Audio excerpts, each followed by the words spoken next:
Hey, this is Darren Dunstan, aka Maxamillian Pegasus, among others, and you're watching the Point of Experience podcast.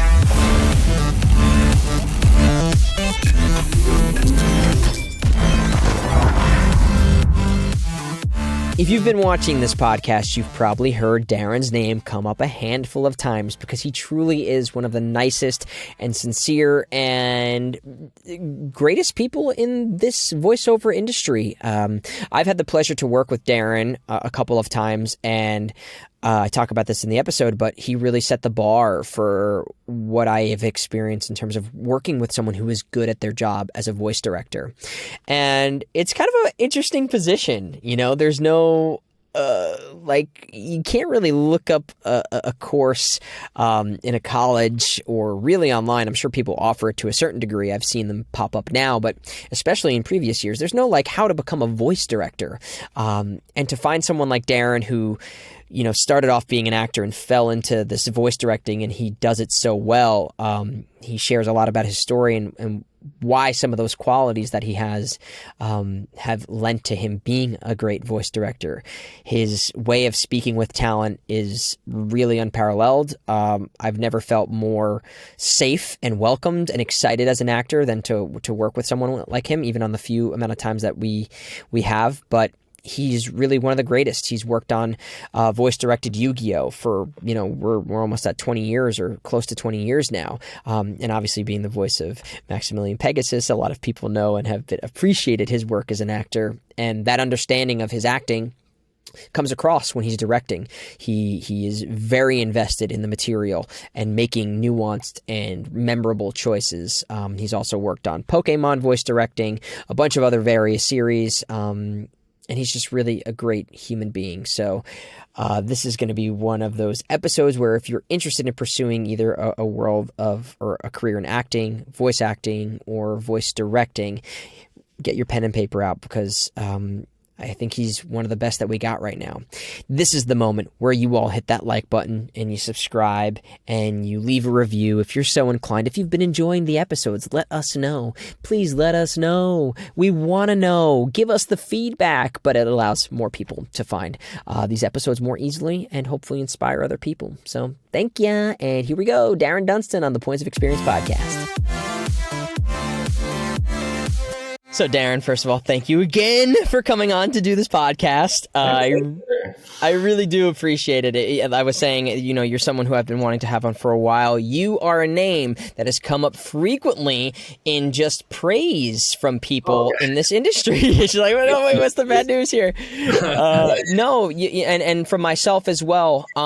We've only gotten to work together on a handful of occasions, but those times that I've worked with you, I knew that you were somebody who really, as from a directing standpoint, you really get it, unlike many other directors that I've worked with. You understand the project, and each person, I have to assume, I've experienced this for myself, each person's character as well, if not better than they do, which only helps the actor. Like I always felt like you were giving me tools to help me at moments, or like ideas or various ways of looking at things. And I was just like, when we worked together for the first time or the handful of times that we did, I was just like, I was excited because I was always like, if I'm ever unsure, I knew that you were going to have a suggestion or a note or a direction to point me in to make it better. And I really appreciated that from working with you. So this is just a thank you for that.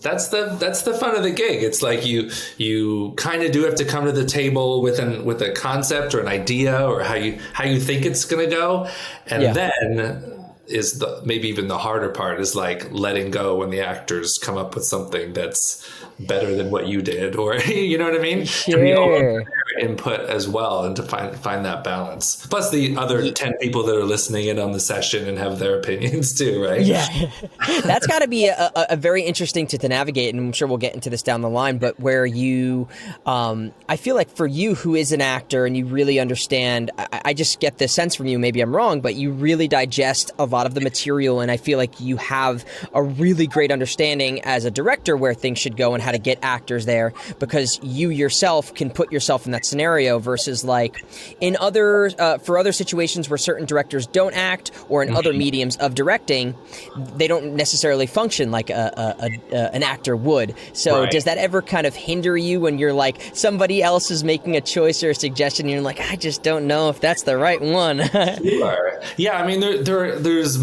obviously more than one way to read a line. You know, there's a lot of cooks at times, you know what I mean? But it's about, you know, I do have to sort of go into the script knowing every single sort of objective for each character. You know, you kind of, and as you know, the more and more scripts you get your hands on, the quicker it becomes. Like, oh, they're saying that because of that, and I'll probably want them to be sort of calculating there or fake sweet there. You know what I mean? To kind of have that in your head, and then go with the curveballs where either the actor, like I said, pivots to something different, or the team had something different in mind, or the animators know that it's not going to look like that, and then we find the other tweaks. And you mentioned that my background is acting and theater, and like I absolutely love being able to talk that language with people who talk actor speak. And like, I don't know if you went to school for acting or what. I did. Yeah, I went to NYU. I was at the conservatoriate out. Yeah.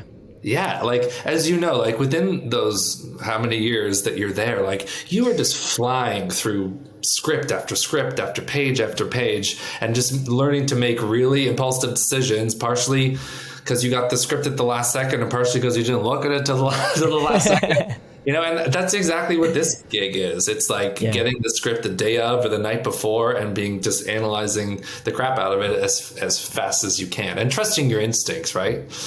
That's a huge part of it. I think a lot of people, when they start out, they don't trust their instincts. I've definitely been there, even having done it so long. I'm like, am I really the person that should be trusting myself right now? I feel like, but that's why when I work with someone like you, I know even if I have those moments of self-doubt for any reason, it's great to know that you're working with someone who's there to support you and not make you feel insecure about any choices that you've made, but just bolster them. Or even because, as an actor, you want to take risks and you want to make bold choices. And a lot of the times they're not going to be right for the project for one reason or another, but you want to know that, like, okay, but that might have led to something else. And I think you have a really good, you have a really good back and forth with the way you speak with actors, and I just always appreciate that. And does that just come from having been doing this for so long, or does it come from being an actor? Like, where did you really get an understanding of how to communicate with talent of all different backgrounds or experience? Right. Yeah. I mean, and when I first started voice directing, which was like 2003 or something, I sat in with the guy who was directing the original Yu-Gi-Oh at the time, and you kind of like learn the ropes from them, and then you kind of start to get to personalize it, to shape it into what your stamp on it is going to be. I think I'm from a huge family of teachers. Like pretty much everyone except me is a teacher, and I guess I kind of am a teacher too. Like I teach voiceover class, so I guess there's that it's sort of in me. And like I would watch, my dad was a choir conductor, and I would be in his choir and watch him work, and just that it was tactful and it was positive, and he didn't use negatives, and he found a way to be controlling is the wrong word, in control, but with a little bit of leeway, and so kind of just strike that balance. And the crazy stuff about this gig is that it's different from person to person, the sessions we did together, like I don't know if I Googled you or I knew what your story was, kind of, you know what I mean? Like I knew that you were experienced in this. And so for you, when we do our sessions and when you would, there'd be a whole bunch of like walla, like reacts or stuff to add, like I gave you more breadth than I would give other people. You know what I mean? Sure. People who aren't new to this. And like, I knew we could just sort of I remember I put you in record for a long stretch for like 20 seconds of jumping and hit and diving and like, I might have thought, who is this lazy, crazy guy? But like, you nailed it in one take. Like there's barely anything we tweaked about it because that's your experience. And like, why wouldn't I let you that's what's fun about acting. Have the wind in your hair, and you just bring your instinct, like we talked about, and nail it. Where other people might be like, okay, so this react, they're surprised, and then this react, you're jumping. Like we you got to know who your actors are and where they're coming from.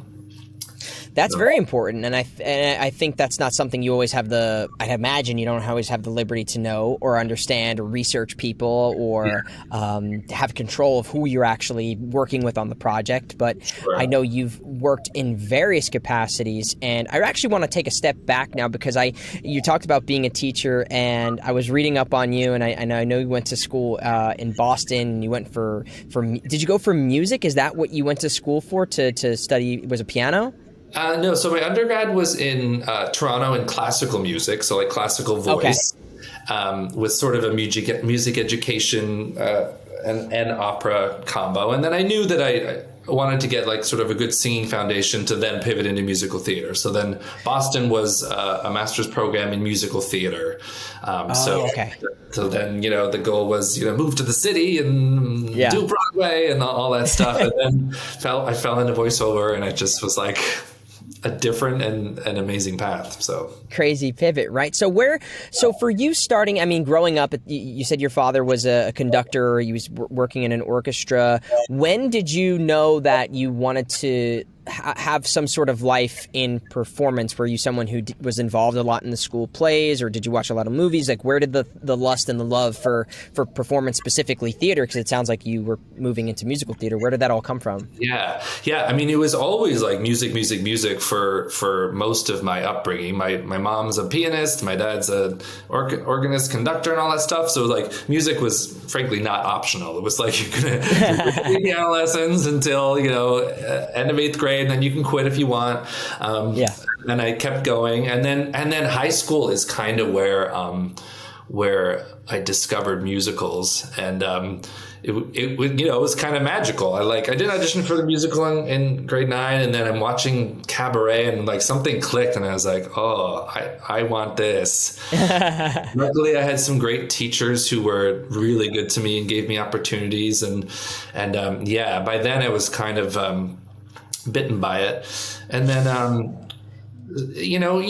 college, like I said, was classical music and opera, and it kind of made me realize that I really cared more about the acting end of it than the singing end of it. And like, no insult to opera, but it's like, it's definitely music forward, Yes. like it's sometimes very plot thin, and, it's hard to emote and that sort of thing. And I just became more and more fascinated by the acting part, and to where now I'm, I don't sing much anymore. It's very acting centric, and I love it.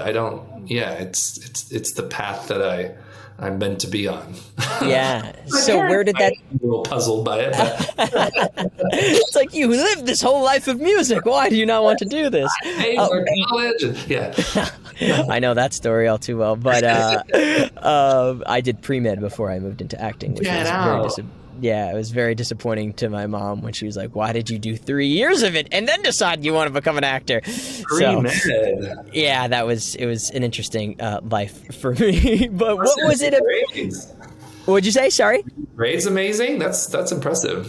Yeah, I mean, I was a good student. Listen, I was a terrible high school student, but when I moved into college, I knew that whatever this was, school and college, I knew that was like my only way out. You get a real sense once you're like getting, like once I started seeing like numbers associated with like my grade, because like in high school, it's just like at the end of the year, you figure out what your number is, like your number 15 or 85 out of 100, whatever. And I didn't care in high school, but when I went to college and I started seeing the bills that I was getting, because I was paying basically for myself, I was like, okay, wait a second. This is now or never. So I learned to become a student in college. Just my own funny story. But for you, what was the thing about acting? Was it in a particular play, or was it like a reaction from the audience, or was it an audition, or was it seeing something? Was there a moment you can point to that you really got transfixed by the acting? Yeah, I mean, there's part of the high school fascination with it, I think, was the storytellingness of it all, and then Broadway, just the way it's crafted, is catchy and engrossing. And I sort of discovered Stephen Sondheim pretty quickly. And then that was just like an obsession, just like diving into each of his shows. And then more and more, you know, especially towards college, where they encourage you to just focus on, you know, sort of the outside in experience, that you're feeling things. And that I became just like so interested in, that I could relate things from my own life into my performance, and even without people knowing, you know what I mean? And you can like take a song and just infuse it with a completely different life experience, you know, than what the song is actually talking about, but it works, and you can hash out your emotions. And like, I don't know, I come from a very like, you know, sort of Britishy reserved family, and it was just like opening up a treasure chest of cool emotional experiences, you know, and freeing. I have to imagine that's kind of my family was very, you know, we don't talk about feelings, we don't have emotions. My dad was a very steely man, so I understand that same kind of coming to Jesus moment of like, wait, I can talk about, I can experience emotions here, and this is like praise. It's pretty crazy. And people are like, well, you do cartoons, like you obviously don't need to access that stuff anymore, but you do, you know, like even within action-based shows, like a directed Yu-Gi-Oh! Forever, like, there's the dueling part, but like the moments where they're talking to each other and having like a subtle conversation, like I thrive on those moments. That's my favorite part of the episodes. Yeah. The people watching it probably like the dueling part, but I like the chit chat and the plumbing the depth of emotion and stuff like that. But I think that the shows, especially something like Yu-Gi-Oh!, which I loved as a kid, and I obviously loved your performance. I thought that it was kind of, you know, between the Yu-Gi-Oh!, Digimon, and Pokemon, those were kind of revolutionary in terms of the imprints on kids my age at the time.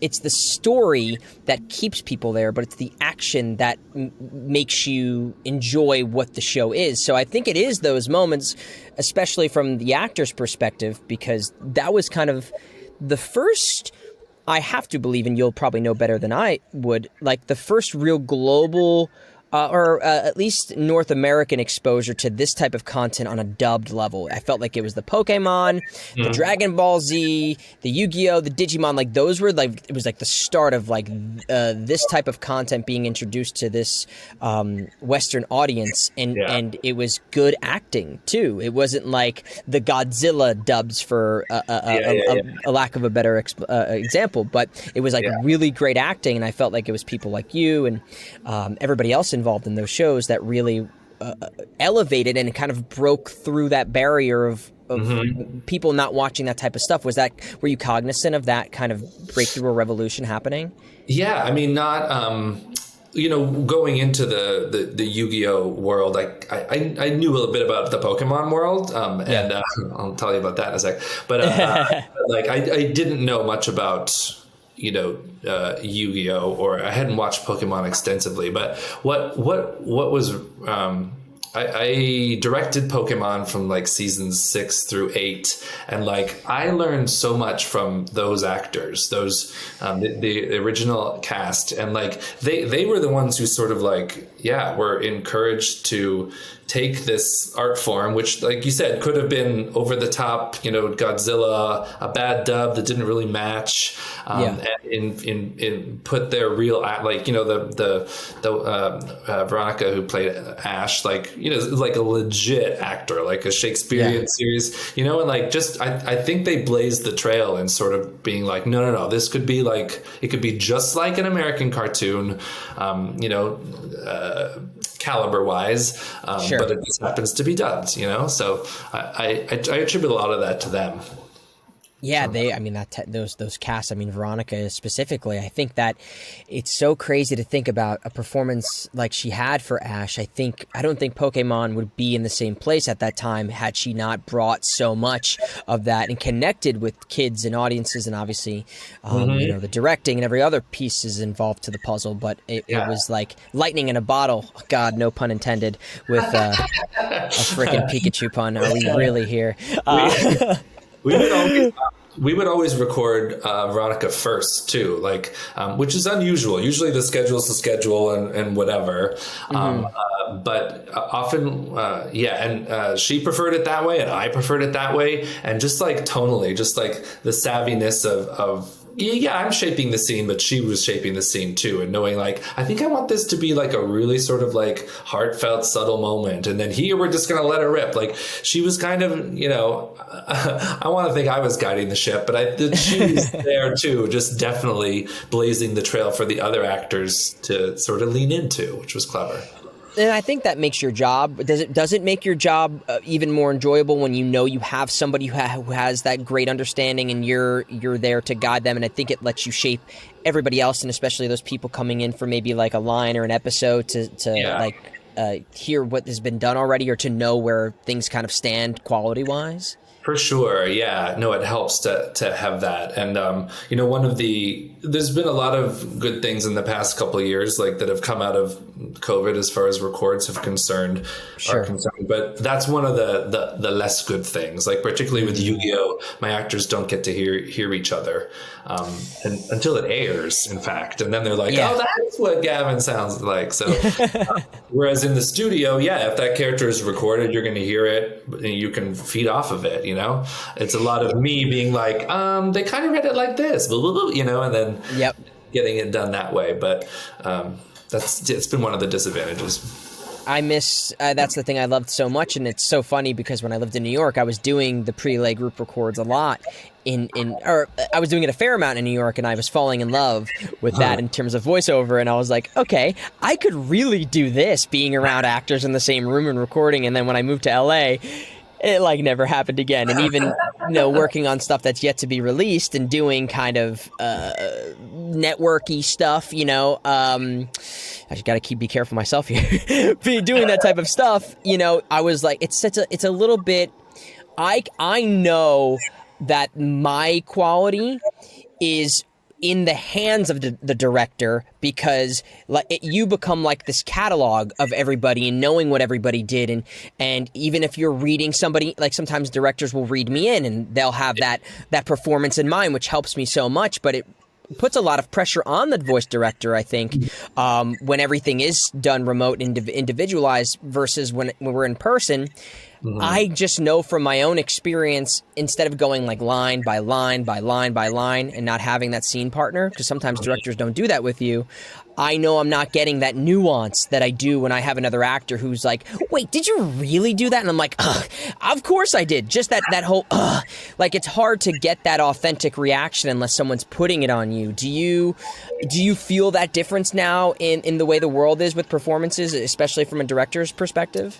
A little bit, you know, and like there's also there's so many variables now that like the actor is in their closet under the stairs trying to engineer themselves, and like there's so much distraction and challenge for them that like I have so much empathy for that.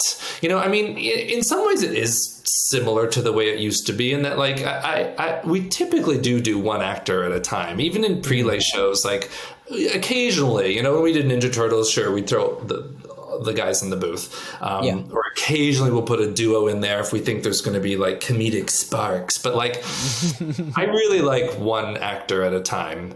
Interesting. I feel like when there's more than one person, you know, someone is bound to be just a little ahead than the other person, and then you're focusing on that person who needs a little more attention, and they get embarrassed, and the other person gets bored and starts checking their phone, and it's just that one-on-one thing. Yes, you run the risk of, when you put it all together, nobody sounds like they're talking to each other, but that's my job, and like, you know, I know how to do that. And then it's just like you and me. You're in a very safe place. I know the language that works best with you. And frankly, the times we have done multiple people in the booth, like, I don't know, I feel like it hasn't been worth the worth it. You know what I mean? Very interesting, and I totally get what you're saying, and I think for a lot of people that probably is the case, where it's much more of a hindrance and a distraction, and then as a director, you're managing in something that's very technical, like voiceover is, especially like in dubbing when you're trying to match certain stuff. I can imagine that being a whole other separate ball game, but it is much more technical than doing on camera or theater, where it is really this whole moving beast at the same time, and the flow is everything happening at the same time. Voiceover isn't necessarily that way, because there's sound effects, or there's monsters, or there's there's a different cadence to things. So I'm that does make a lot of sense. It does make a lot of sense. I think maybe very greedy. I hear you. I mean, in prelay stuff, with stuff that's not recorded to picture, I want to give the actor the flow of the scene. And so often we'll like read it. We'll do at least a couple takes where we just read the whole scene through, or a big chunk of the scene. Because like you said, there is that freshness of I want to add like a little in response to what you did. And so I guess that's another good thing that I am an actor. I'm probably not as good as the actual actor who's playing the part, but I can throw my best at it, you know what I mean, to try to like goad you. I'm going to yell at you here and see if that sparks some anger out of you, or you know what I mean, or I'm going to dial this real super subtle and see if you take the bait. And we appreciate that as actors. Just because all different directors, and I was speaking with someone recently about this, there's no right or wrong way to be an actor and have a process, as I'm sure there is the same for directing. There's no right or it's whatever works for you. But I'm the type of actor that appreciates being given as much as possible. I think when I'm working with good directors like you, it's like I know that your imagination for whatever you're going to bring to the scene partner character is probably better than what my imagination is. I like to focus on what I'm doing, versus giving this other character a whole backstory and assuming how they would do things. And so, especially when you have someone who's very encyclopedic like you are, when you digest all of the stuff that I've noticed, and you just have a really sharp, keen sense for the direction of the series and how things are going, it's really refreshing and it's helpful. And I have not experienced that in every scenario that I've worked in this industry. So, and I think that comes maybe from someone who cares about the final product too. I've been in sessions where there's directors who are like, hang on real quick, I got to check my phone, or I got to take this call. You know what I mean? Do you have this sense of just really caring about the products and having a love for the finality of what everything is going to come together to become? Sure. Yeah. I think personality wise, like I should be more of a go-getter. I'm Canadian. I'm very Canadian, and like I don't want to like rock the boat. And so I think my philosophy all along has been like, I'm just going to try to do good work and like do my best, and that'll hopefully like get me to the top. And sometimes, I've watched other people pass me by and get up to the top because of their savvy or schmooziness, or you know what I mean? And like, God bless, if that's your thing, great. But I truly believe a big part of what's kept me working in an industry that can like that just like have you out of a job is personality, first of all, just like not being an asshole. Sorry if I swear. It's all good. But also just being prepared and being like on top of it, and like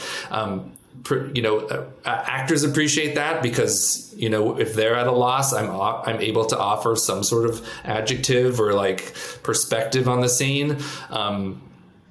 Producers tend to like it because I'm prepared, and it means we move at a slick pace. You know what I mean? Yeah. There's nothing worse than like the actor does 3 in a row and then everyone's just like,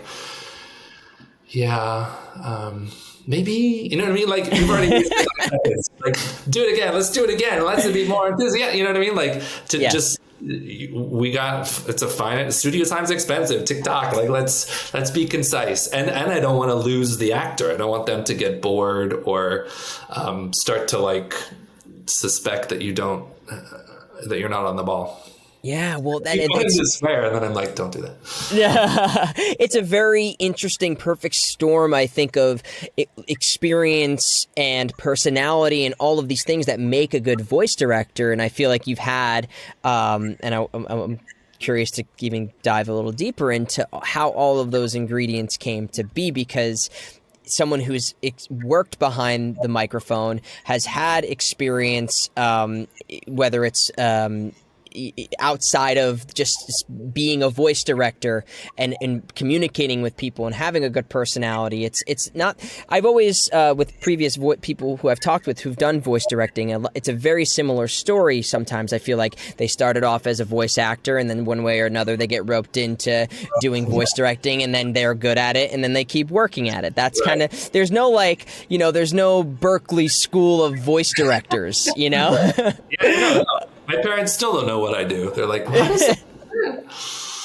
It's just a very interesting job, and a very specific job that requires, and maybe doesn't require, but the people who are good and you see continuously doing it, I think are in that position for certain reasons. So going back to you still pursuing acting, and you went to college, and you moved to New York City, and the goal at that point, was it to, all right, moving to New York, I'm going to work on Broadway, I'm going to start auditioning? Like, what was your game plan moving into New York City?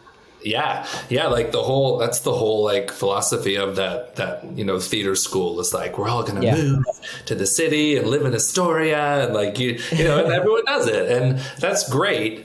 And then you kind of go where the path takes you. Like I right out of college, this is the part I was going to circle back to.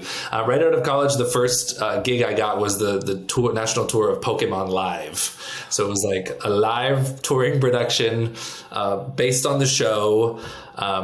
It was, I was Giovanni, like the bad guy, the like Team Rocket's boss or whatever. Yeah. And it was like a full 2-hour musical, which was fun. I mean, honestly, right out of college, it was like the perfect gig. They treated us great. We flew all across the country, stayed in nice places, and got paid what we thought was oodles of money. Yeah. In respect, we're like, but a great experience. And then when the tour ended, the Pokemon producers were like, we have this new show, do you want to audition? And it was Yu-Gi-Oh! And it was just like, got the part of Pegasus, and then that was it. So just like, you don't know where your path is going to take you. Like I'd never done voiceover in my life, and then you just figure it out. Wow. So that sounds like it was really fast for you, and also just a little bit serendipitous, but obviously you were good and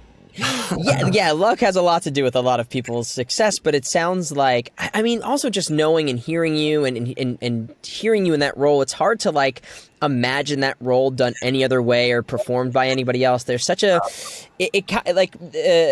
Pegasus was one of the first of those type of kind of, he was a villain, but he also had that like regalness and very kind of like, and that you've seen that character kind of appear in many different animes and animations, and I felt like your interpretation kind of a little bit paved a way for that type of character as well. So, go ahead. No, in the moment you just kind of like base it on the visuals and the script and that sort of thing. But like in retrospect, even I'm sure like other things are subconsciously are in your head. Like we've seen Scar and we've seen Jafar, and like he kind of fits into that sort of ilk. You know what I mean? Sure. So I'm sure that stuff was in there too. And also I was, the bad guy in Pokemon Live. So I was, fresh. They were slightly different, but like, I think I was used to just being a diva jerk. You knew how to give that arrogance already from doing Pokemon. So it's just, so how did you even get the gig or become aware of the gig, and just timeline wise, like how many months after moving to New York did you get the Pokemon gig, and how did you even, because a lot of people listening, they're either pursuing some sort of version of acting, and I think this is a part that a lot of people get confused about, or they get like lost in like the where do I start thing. So I'm always fascinated by like what literally led to that first moment of you getting that audition or finding the audition, and how long did it take for you to even get that opportunity or fall into the opportunity? Yeah, everyone's path is so different. You talk to people who are, still in the biz, and that, some people just like, kept going to those chorus calls or those EPAs that anyone can go to, right? Yeah. For me, it was that, in Boston, a casting director, Dave Clemens, came and did a workshop at our school. And so when we moved to New York in like May of 2000, we just got a phone call, a handful of us who had just graduated from Boston, and asked us to come and audition. And so he kind of, I guess it sort of scoped us out already from this workshop at school. And, and like 4 of us from Boston got cast. So it was like, it was just lucky. I mean, there's so much luck to it, and then like towards the end of the tour, the producer of what was called 4 Kids at the time, is casting the show and was like, you should come in and audition. So a handful of us went in and auditioned, and some of us got cast, and then 2 years later, we're acquiring all this like this big block of time on Fox, back when cartoons were on Saturday mornings. Yeah. We're acquiring all these shows and starting some from scratch shows. Are you interested in directing? And I said yes. And I was still on a work visa from, and so like it was great.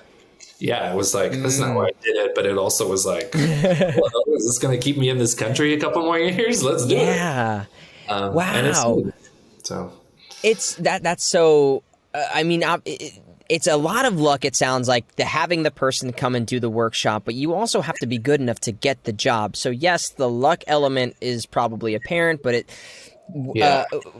from your time then in college, or at least from college to you booking that first gig, did you feel prepared, or were you working hard? Like, what were you doing to get to the point where you could even book a job like that right out of the gate? Yeah. I mean, I think we were feeling pretty sharp coming out of college. Like this program, there's a lot of great musical theater programs in the country, and they prep you so that you're ready to go. You have your headshots done, you have your book of songs based on, this genre for this, and like, and also just like, what was I, 24 maybe, and like just that brazen confidence you have at that age, it's like that's a recipe for success. Like I don't know failure yet. I mean, you do on some level. I don't know New York City failure. yeah and then you learn. But like, I remember being in an audition and like, I forget what I initially sang, but then they were like, have you bring sides from the show and perform some, sing the song that's written for the character. And then they're like, oh, I had a Sweeney Todd song in my book because I had done it in like summer stock. And like, I've seen Sweeney Todd at the Pokemon Live audition. It was like a stupid fearlessness that is kind of that we all could learn from, like. I had that for sure too. I mean, I also had a Sweeney. I had My Friends was in my book. Yeah, I did Epiphany. Great! Like, what? I mean, Sweeney Todd is one of my favorite musicals, and I love the score of all that. It's so funny because when I was in. And this will just be a funny tidbit that will lead to something that I think you may appreciate, is like when I was in college, I fell in love with a lot of theater and musical theater and Sondheim, and I became obsessed with like Into the Woods and all that stuff, and acquiring all of this musical theater knowledge. I saw you did Godspell. I also did Godspell. I fell in love with all of those things. But before I was even falling in love with that, I always had an obsession with video games, anime, and voiceover. And at the school that I went to, I don't know if I have to imagine you know him, someone named Bill Timoney came to my school, and he had done a performance of The Odd Couple, and my theater director knew it. And then Bill Timoney wound up becoming like a mentor to me. Bill Timoney hooked me up with Tony Salerno, so I wound up working on Tony Salerno's film, doing like an associate producing stuff with Peter Ganem. And so like, I was like getting to know all these people. This is years ago. This is 12 years ago at this point, or whenever this was. and I wound up doing like before my journey even really begins. I wound up doing I don't know if you know Fatih, who ran a dubbing studio that did Turkish dubbing that they all knew anyway. I was doing like Turkish dubbing in New Jersey. And so I'm working with all these people. I'm meeting Tony and Bill, blah, blah, blah, blah, blah. Starting out because I thought, like, I want to get back to doing voiceover for video games and animation. I fell in love with doing theater and TV and film. And then it wasn't until, like, way later that I wound up coming back to voiceover. But I remember when I was still trying to get my foot in the door to do animation and stuff, I remember being in the studio that you guys did Yu-Gi-Oh! In. And I remember somebody telling me, like, in the waiting, because I think other stuff was also done there. They're like, oh, this is where Yu-Gi-Oh! Is made. And there was, like, a cutout of Yu-Gi, I think, maybe standing up. Yeah, and I'm like, and I remember walking around and looking, it was maybe for, like, a commercial audition, being like, all right, I really love doing like the film and TV stuff, but like I felt like I was in like I was like, I got to get into doing this. I'm like, how do I figure out how to do this? And I remember trying to like talk with one of the engineers, this older guy who maybe I don't know, I can't remember his name. I remember I reached out to like get my demo done. This is like 10 years ago at this point, and it was just like, seeing that Yu-Gi-Oh! Was being done to me was like, at that time, a mecca. Like, I was like, I gotta get into doing this. I wound up getting sidetracked and doing a lot of other things, and it wasn't until recently that I wound up coming back to really doing video games, animation, all that stuff. But I remember just being in that building and being like, this is where the shit's going down. Is that that's where you were doing it, in that studio in the city? I don't remember where it was. Yeah, it's in Chelsea on 23rd Street. And like, yes. What was the name of that place? Well, it was called 4Kids, was the original company. Yeah. And then they became 4K, and now Konami owns them. So they're Konami Cross Media, they're called now. But was that the studio, though? Was there like another agency that ran stuff that, like, I can't think of why I would have been in there. I mean, Questar, a guy named Questar had another studio there. Questar, yes, that's who it was. Sync Sound or... something like that. Yeah. Anyway, his place, but yeah, he had a studio that just like rented within the space. But yeah, everything else in there was Yu-Gi-Oh! And it still is. I mean, sort of. I mean, the office is still there. I actually went there last week just to pick something up, and I hadn't been there since March of 2020. So. It was crazy to go back. Like, no time had passed, but 3 years had passed. And anyways, that's where we, rehearse Pokemon Live. That place is like a second home to me. Wow. I didn't know that. Yeah. I thought your track was very voiceover-y, but that's interesting that you had like a lot of stuff. Yeah, no, I was doing a lot of theater and film and TV, and I was doing commercial voiceover, to be fair. I was doing a lot of commercial voiceover and promo stuff. Like, I did the Nick promos for Nick Sports for forever, and that was paying my bills when I was doing a lot of other things. But it wasn't really until probably 2019 that I was like, all right, I really want to start doing this. This is the thing that's been paying me. And and then when I moved to LA, I really started doing it. So, and you've done a lot of work with Tom too, Tom Whalen. Yeah. Yeah. So I was working with him kind of that last year, 2018, I think, is when I met and started working with Tom, and I was doing a lot of stuff with him, and we were doing a lot of prelay stuff, and it was just so fun. I mean, he sings your praises. He was like, anytime I need good talent, I call up Darren, and that's, we exchanged. Yeah, he and the Pokemon team, like, we totally are always exchanging names and info, and it's a great resource. We're always looking for new talent, and I like that we have that relationship. A lot of the New York people do, which is nice. It seems, and I'm curious now, at the time, it seemed like New York, the world of voiceover in New York it seemed very small. It seemed a lot harder to a certain degree to break in for one reason or another when it comes to animation, because I know less was being done. It was a handful of studios that I could think of, and video games wise, it was like one studio. Whoever did Red Dead Redemption, I can't remember who's out there doing. I don't know.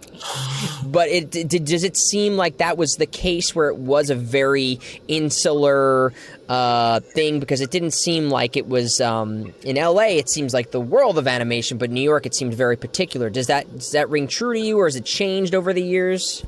Yeah, no, I think you're right. I think it has changed drastically. And, I think the first show that I did like officially with Nickelodeon, which might have been like 2015 or something. Like I actually spoke to the casting director, Danielle Pretzfelder was there. She's amazing. Yeah. Just incredible. And like, yeah, she had said like, we're trying to really make a conscious, decision that we're in New York. It's chock full of amazing actors, Broadway talent. Like, why don't we just focus a little bit more on the talent pool here? And of course, like, we still ended up with a cast that was, LA, Atlanta, everybody, everywhere. Yeah. But I could see that they were making a concerted effort to cash in on all these amazing theater performers. So that, to me, that seemed like sort of a pivotal moment. Which is, I mean, that's, the 10, 15 years I worked before that. Sure, I was still using local actors, but I think there was less work probably out there. That too. The industry has changed. So much bigger now too, don't you think? Like, absolutely. So many more shows from so many varied countries are being acquired, and even major networks like Nickelodeon are airing dubbed shows, which is kind of interesting. I think we're still at the beginning, I think, of popularity for a lot of dubbing content. I think like the floodgates were, even though it's been around for a while, and the Yu-Gi-Oh, Pokemon, Dragon Ball Z has always been around, but with the access that the streaming websites have, obviously we're in this world of like everyone's striking against these people right now, but they have been bringing, different content that is now available and being dubbed from various languages, not just, the Asian countries. We're seeing content from all over the world being available on these things. So I really think, and I'm curious what your opinion is, having worked with various different languages of projects, do you feel like we're in the infancy of dubbed content being available, or do you feel like we're in kind of the middle of the stride of where it could be? I mean, I think we're a good ways in, and like part of what I love about my job is that I'm dabbling in both. Like it's pretty much 50% dubbing stuff and 50% prelay stuff. Mm-hmm. I think directors are getting used to doing both. I think actors are getting used to do both. It's kind of a weird technique, that might take actors a second to hook onto, the whole ADR and recording the picture. But yeah, it's yet another facet of voice actors' gigs. They have dubbing, they have prelay, they have audiobooks, they have commercial VO, video games. Yeah, it's great that it's all happening. What I want to ask, going back to that audition that wound up getting you Yu-Gi-Oh, can you remember that process that you had? Was it kind of like, oh, this is interesting, I'm gonna just record? How did that whole process happen for you? Why do you believe that you got the role? Do you remember making distinct choices, especially since that was your first time doing voiceover? Can you kind of recall, like, from audition to booking, that process that happened for you? Yeah, I remember, like trying to play it cool, but inside I was like, I have no idea what I was doing. I don't think we got the script material ahead of time. So basically it was just like, on the fly, taking a look at the sides, which as theater actors, like fresh out of theater school, like, sure, I mean, like I had to learn a Gilbert and Sullivan song in 10 minutes. Like, why can't I do this, And then, and that stupid fearlessness. Basically seeing the image of the character on the spot, and then reading the script bits, like you sort of start to diagnose. You like your detective-y, senses get heightened, and you're like, okay, he's fancy, he's diva, he's also ruthless, and he within this one script, he's like threatening to kill someone, but he's also like cracking jokes. So like, what tonally do I want that to sound like? And then I remember, they put you in the booth, which with the TV in it, and like I'd never been in a place like that, and like the TV's actually like showing the picture as I'm recording, like super weird, right? And, and they didn't. I don't think they cared too much about me being able to perfectly match what was on the screen. I probably didn't look out much, and I don't honestly, when I'm auditioning people either, it's definitely like the most important thing. The acting's the most important. The consistency of the voice you're using, the character is second important. And then, you can acquire those skills to speed something up or put a break here, that's the easy part. And I remember, within the audition, I kind of threw something in. I added like a little laugh or something on an off-camera line, and it made them laugh. And I just remember like looking through the glass and seeing like a little, silent laughter. And I was like, okay, so this went well. Interesting. It was the director and the producer. And then I think it might have just been one callback that they had me come back and record a heftier chunk, which included some dueling, just to prove I could like let her rip, Yeah. And then that was it. I think it's the only role I read for. Wow. Isn't that weird? That's so crazy. Yeah. And so there's just the right role at the right time, and they were, nice enough to take a gamble, on someone who they'd seen my stage work, but it's, it's still a little bit of a risk to throw someone into a cartoon like that. I think a lot of the cast actually was pretty fresh. They'd maybe done a little bit of Pokemon, some of them, but pretty new to the what's the word? Medium. What about how long, because I mean, this is a spoiler for anybody who's not watched Yu-Gi-Oh! I can't feel bad about this. How far along in was it until that your character Pegasus, like, I think he died, right? If I remember correctly. How many seasons or how many years passed since that? Like, how many years was he on the show? I think he was just one season. I think it was just like 52 episodes. I could be wrong. I could be wrong. I should probably look that up, right? And I kind of, the funny thing was, like, I didn't really know. You don't really know where the story is going completely. Sure. Though, as the team kind of digs in, they're like, oh, by the way, you're gonna kidnap this little kid, or oh, by the way, and then the ending, which is all about the catharsis of like why he did what he did, and like he was so mean, but it was to save to save his wife and all this stuff. It was kind of like a shock. And then also the fact that he that was his arc and it was over I also did not know that, honestly, until that day that like I was done. What? And then what was that? And so had you already gotten the gig as the voice director at that point or no? No. So I was, and like, I held no grudges or whatever. It was funny to me more than anything. There was like, oh, so this is it, huh? That's so wild. His arc was over, and they're so nice. They're like, oh, we'll have you back for other stuff. And it wasn't long before I got cast in other stuff there, and then the directing and all that. But yeah, it was sort of like a shocker at the time. That's crazy. I mean, that's so crazy. I mean, again, he's such a, I mean, even, we're talking, almost 20 years or 20 years now that people still love that character. It's so imprinted in my mind. Obviously, the story's been going on for all these years too, and people still look at Maxamillian Pegasus as like one of the pivotal characters of the series. It really, and I think the performance has a lot to do with that. What were those years or those moments like in between? So, okay, you're done recording Yu-Gi-Oh! See you later. And then what was the connective tissue between your life between then, and then how did the opportunity to voice direct actually get presented to you? Yeah.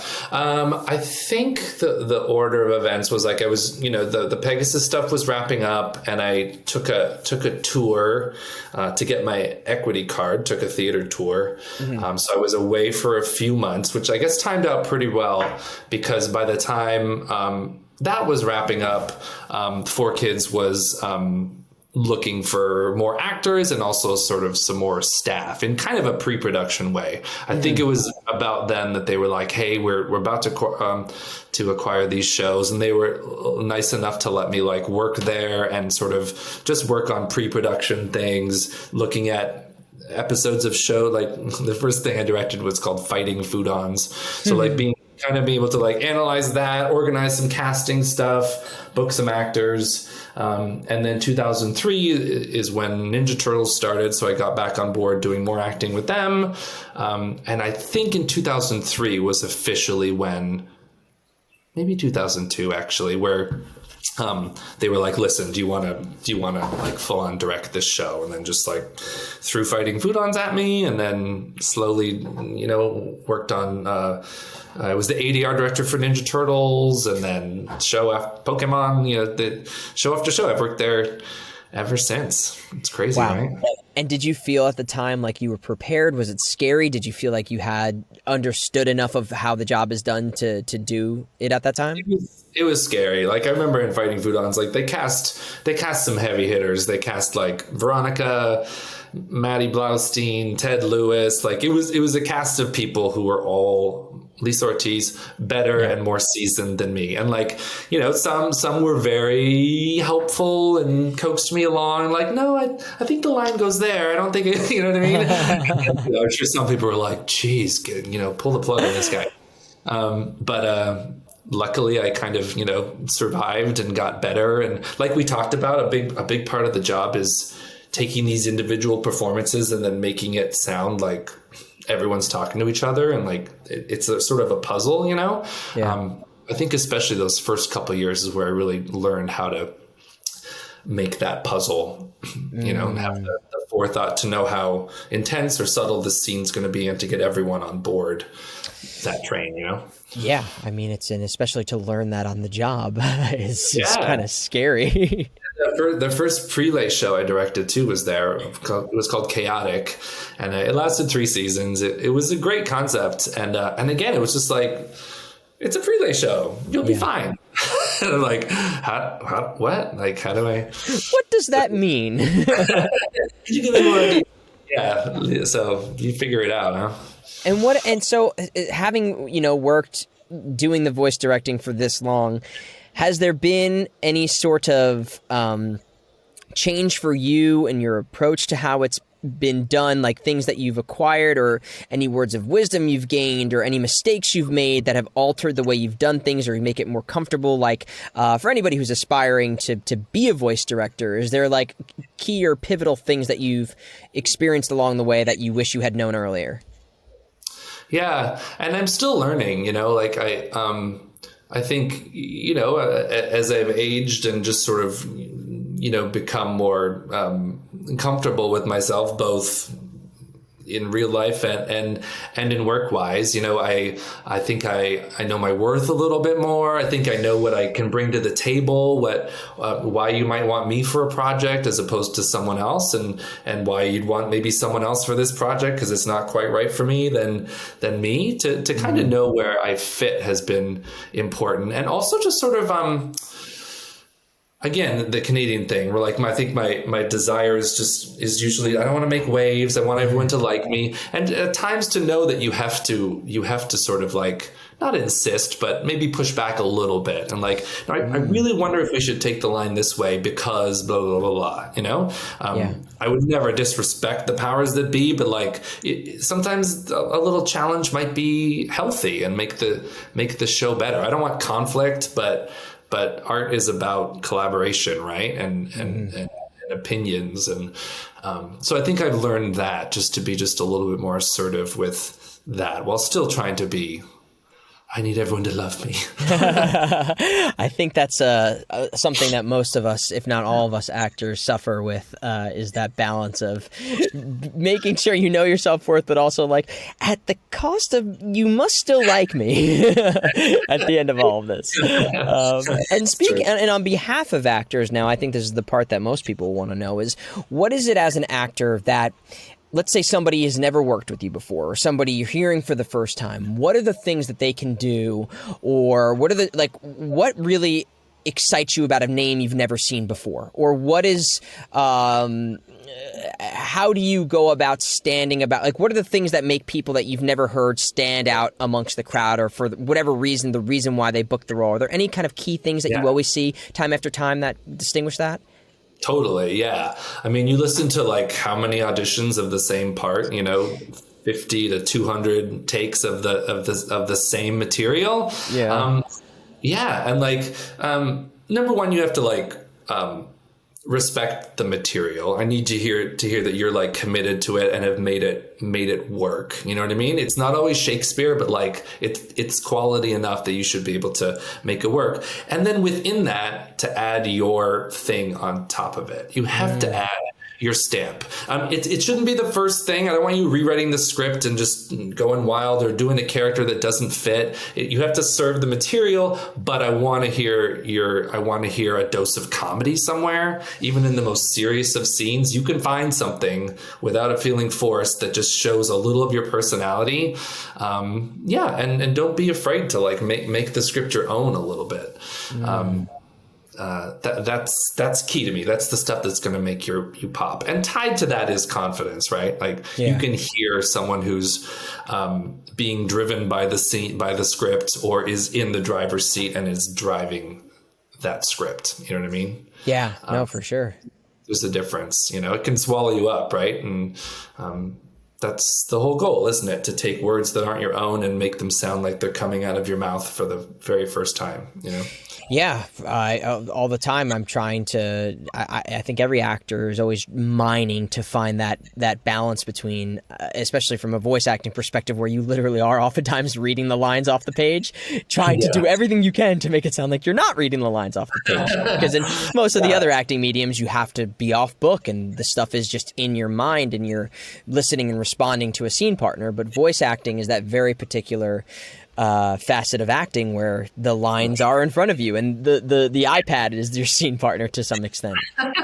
Yeah, I think too. There's like a sort of a people can get preoccupied with wondering what the team wants, or wondering what the right take is, or the right choice. And like honestly, if you do an audition and the breakdown is vague, and you just do a really committed version of what I think is kind of the wrong take on the character, that's still callback worthy to me. That's still like you committed to something, you took dialogue and made it work.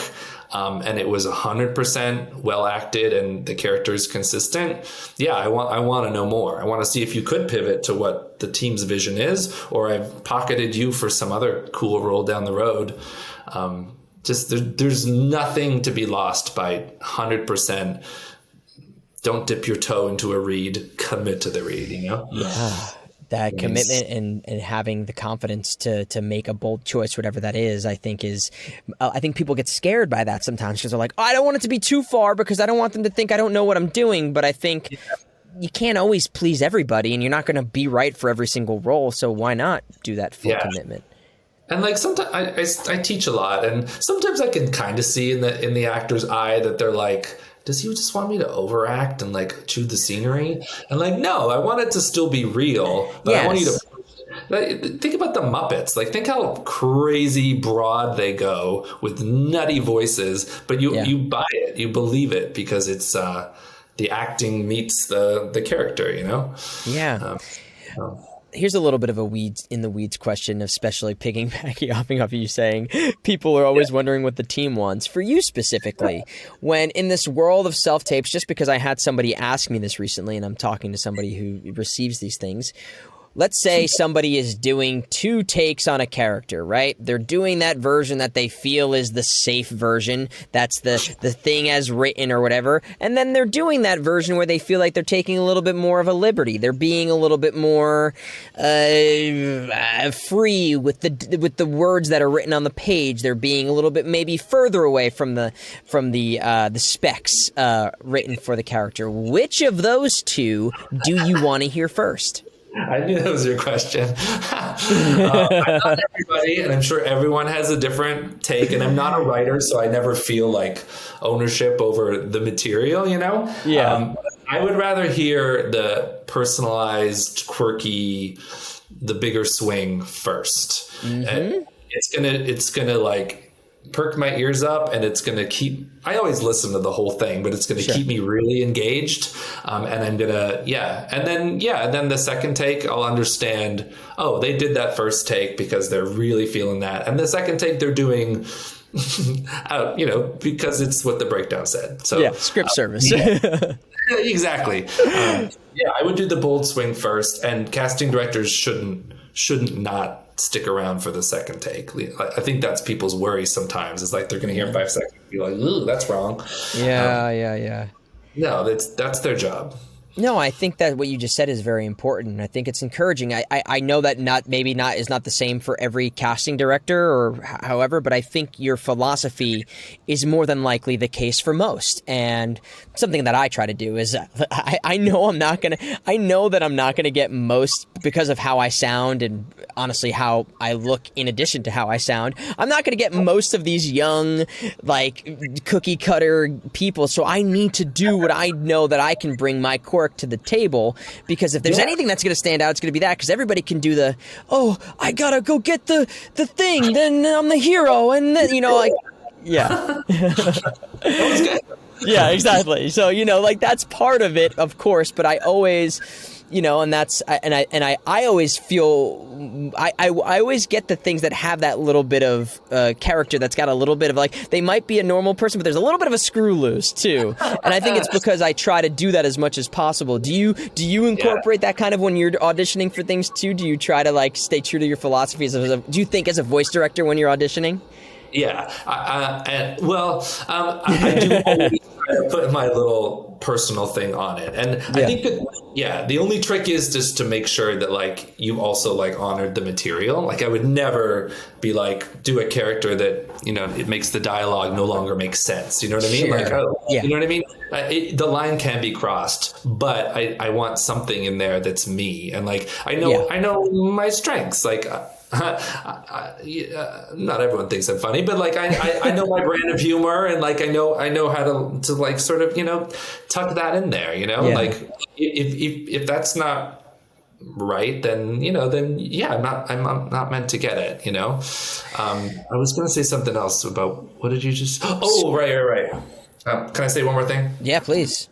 I think as a director, and I've been directing so long that I really am used to outside in. I figure out each character's motivation, but I'm so often just looking at the whole piece and what that character's function is in this scene and that character's function is, and what he wants from her, that sometimes it's hard for me to pivot to actor mode where I can think more from the inside out. I feel like it's sort of it's a challenge for me, and I'm enjoying the challenge of it, to just be don't be director Darren, just sit for a second, just and just feel what my character should be feeling, and don't worry about the cadence of that phrase or whether there's a noise in it. You know what I mean? All these things that I've become preoccupied with as a director, I'm trying to get better at letting go of as an actor.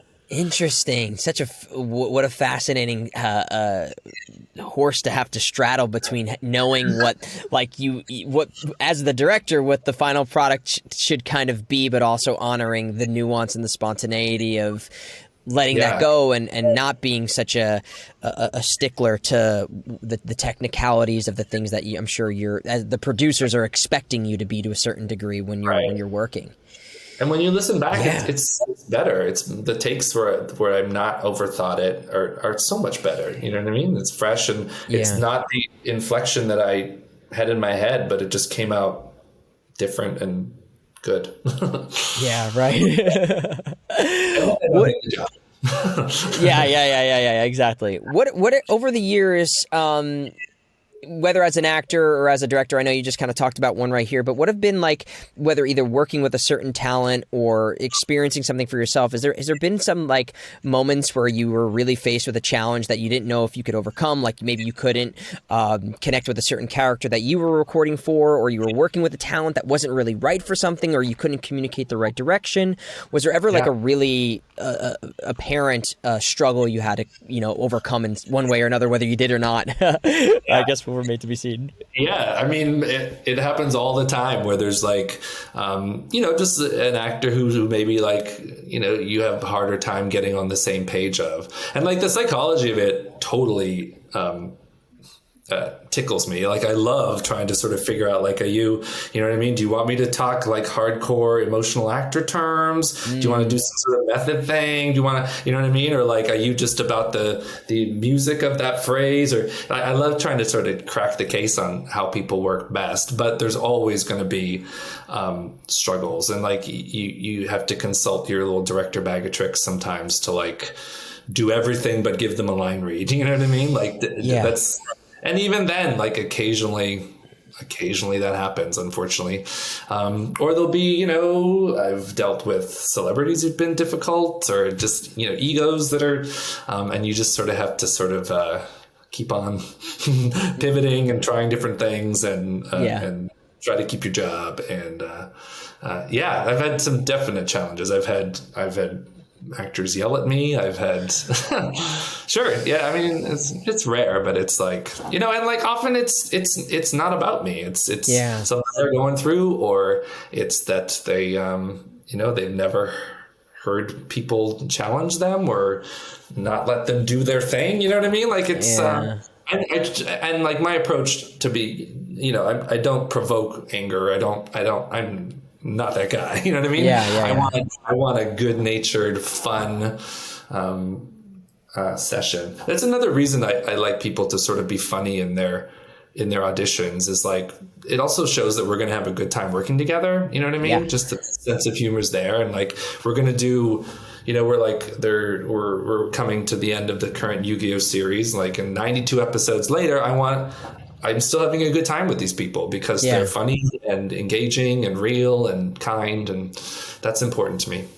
I think that's inherent too when you think about, like, you're not making, I mean, I guess there are probably series on HBO or Showtime that are animated exist, but by and large, people who are watching cartoons, and I'm not saying this is a stereotype, but are, you know, they should have some fun. You know, cartoons are often to have those laughs enjoyed by kids by and large. Adults can enjoy cartoons too. I'm not saying cartoons are only for kids, but, you know, there should be some humor, I feel like, to a lot of this content, even like when I think of like the old school Batman series, you know, that like there was so much comedy involved in what is a really dark backdrop of Gotham and characters like very, you know, stoic Bruce Wayne, but there was always a comedy or a comedic foil that always was coming to the forefront. And I think especially me, maybe not especially me. That's there are people who come into this industry and they're like, you know, I'm a very serious actor and I'm going to show you how good of an actor I am, and that can get in the way of allowing you to have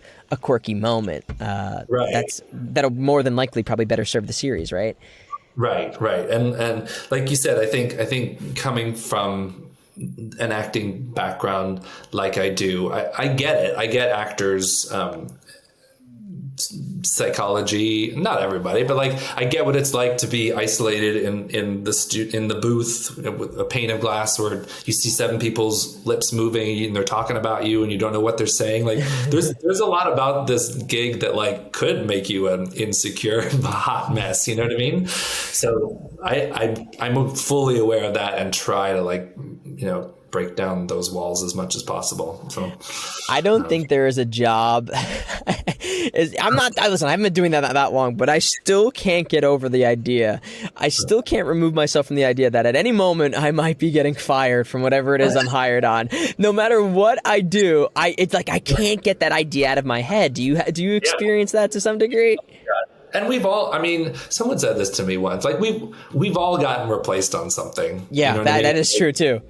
It happens where like you're just not right, or you know you have a bad day, or a producer can't make up their mind, or like, you know, like, and it sucks. It really sucks, but you know it's going to happen. So that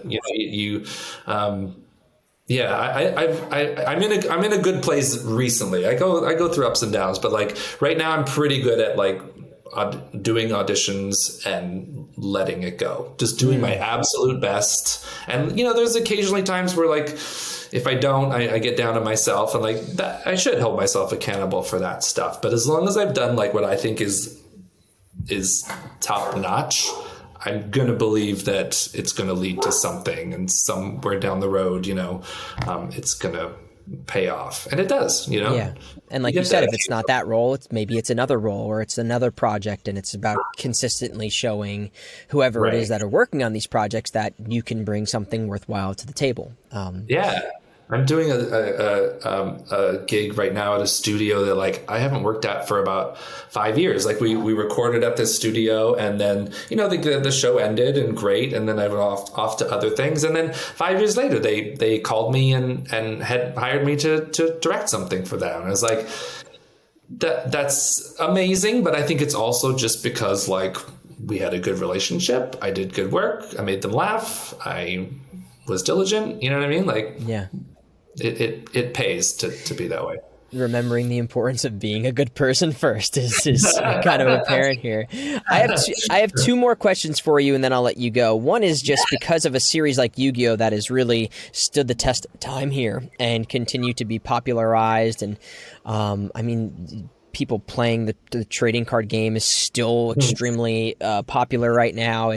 Have you noticed whether as, you know, someone who's performed in it or directing it or just seeing the series and the fandom from afar, have you seen a shift in the way that the show is being made, or something that you have to do, or the way you're a part of it? Like, what has been the thing that's evolved over these years with the series that you've kind of noticed? Yeah. Yeah, I mean, the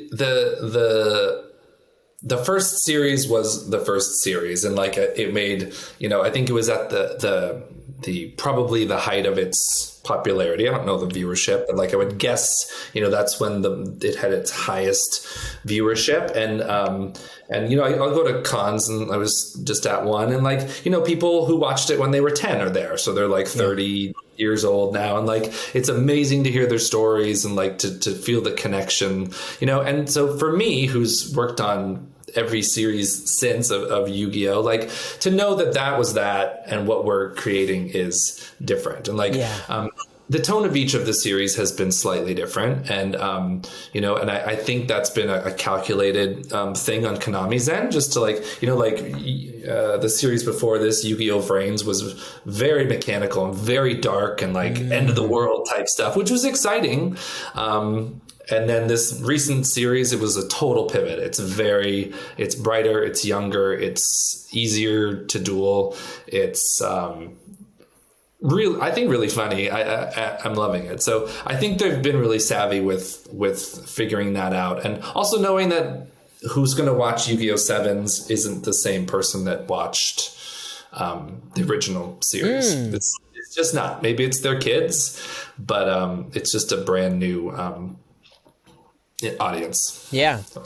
Fun. I mean, that's great. I think when a series does that, you know, like you could just keep the same thing running, and that's fine too. But I think people enjoy it when there's something different, or a different flavor, or something different to explore. So, I mean, and they knew what they were doing too. That they, like, you know, it's, you know, Ash was there from season 1 to now. Like,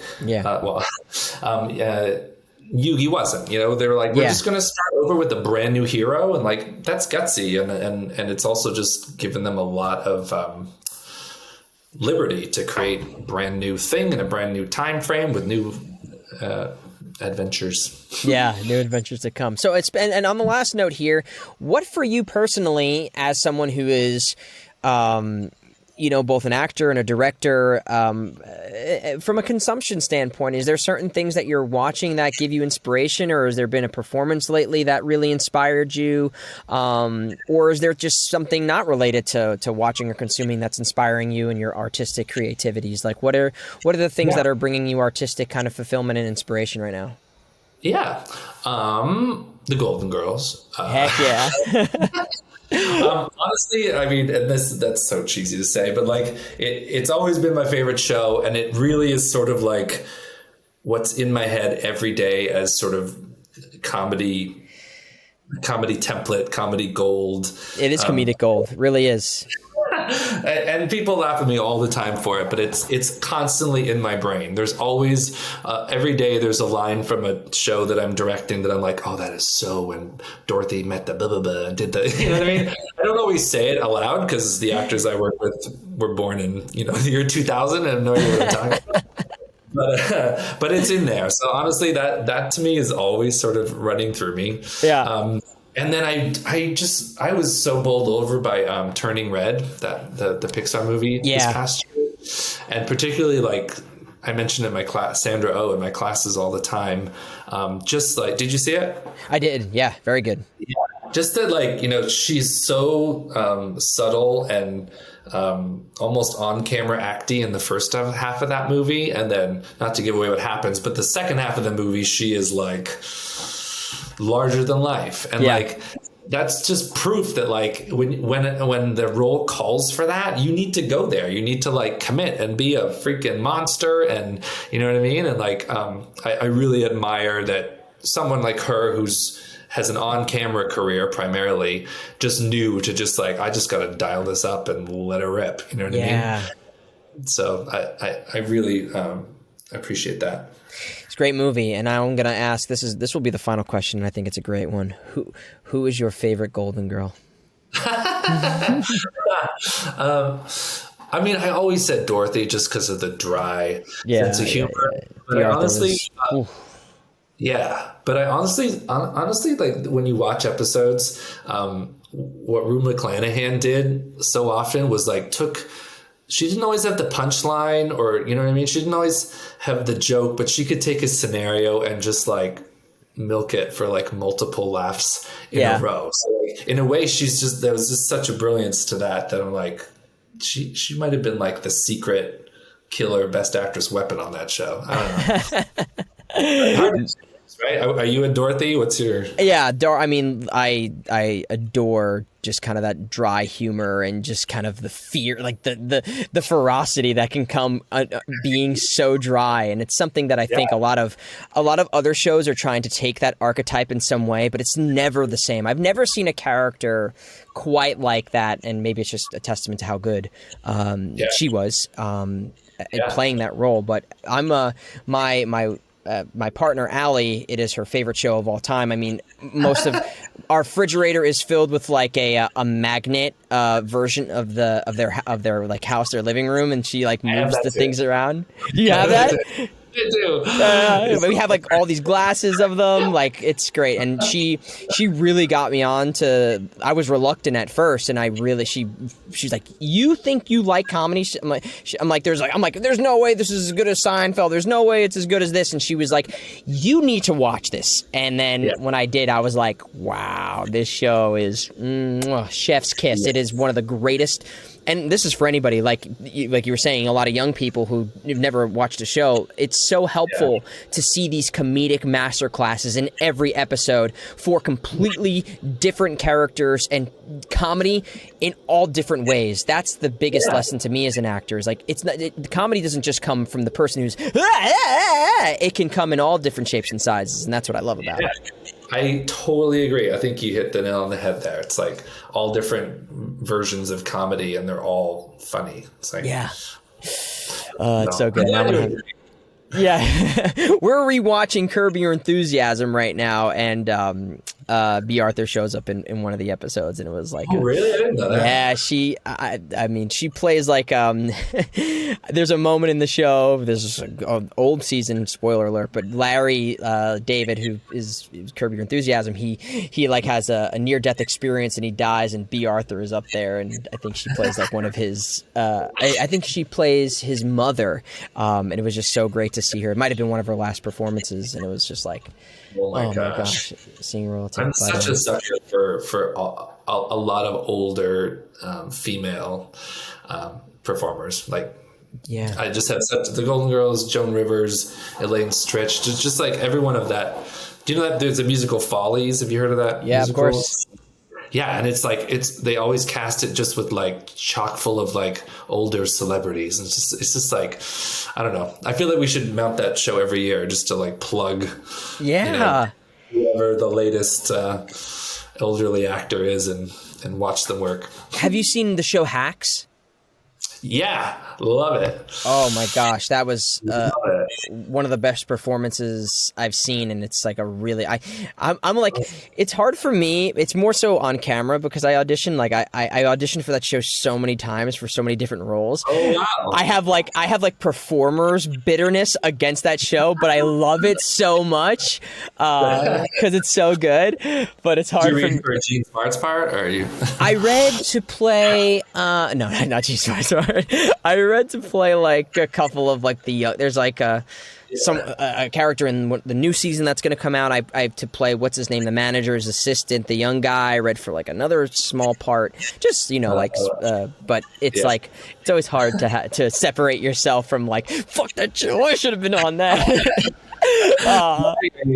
I still have residual bitterness, I'm sure, about certain things. But Darren, this has truly been such a pleasure. Thank you for coming on the show and sharing such insights. Seriously, you're someone who your name comes up all the time just because of how good you are at what you do, and your reputation is that of somebody who truly cares and is a good person. So I was just so happy to have you on. It's great to see your work as an actor, but you're also fabulous at this too. It's amazing. Listen, it's selfish. I get to talk with people and learn every time I do this, and hopefully other people residually get to learn too. But, someone who constantly puts out good stuff. I always, I think you have the opportunity to work with a great director like yourself. You can kind of just sit back a little bit. Not that you don't have to do your own work, but you're in good hands. So I appreciate you being that kind of director. I'm going to send you a reel of all my worst work just so you can see. I'm not that great. No. Gosh. Well, I hope you have a fantastic rest of your week. Is there any cons that people who might be interested should be looking forward to, or any kind of announcements that you would love to plug, or anything of that sort that you want to make note of?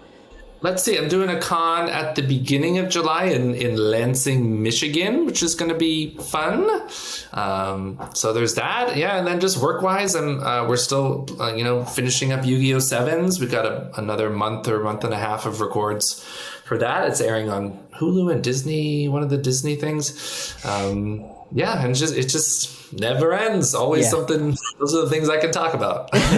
Fantastic. Well, thank you so much for coming on, Darren. It's been a pleasure, and I hope you have a great rest of your day.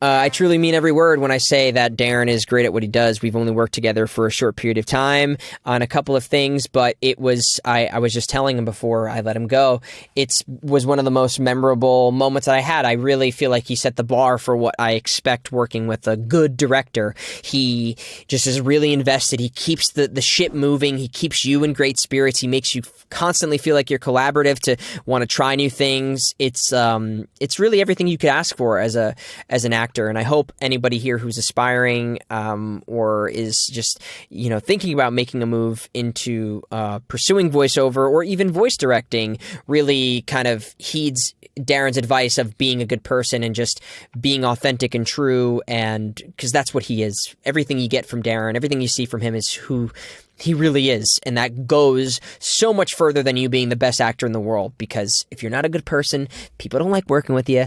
It doesn't matter. It doesn't really matter. You got to be someone people like to work with, and they're going to spend 4 hours of their time with, and potentially even more if it's a recurring character. So, and Yu-Gi-Oh! Guys, what a treat to be a part of a series like that he has, and to help shaped the series and its success for as long as it has been. I'm just a huge fan in that regard. And Darren's worked on so many great things. So I hope you guys enjoyed it. Please like, subscribe, and do all that other great stuff so other people can find the podcast. We're also offering a subscription thing here on Spotify as well, if you're interested in getting some exclusive episodes and access to certain things that other people won't be able to. There'll be more information about that as it goes. But it just helps us be able to make the show and make more great content. I really appreciate you. Have a wonderful, wonderful rest of your days, weeks, months, years. And we'll catch you on the next one. Bye.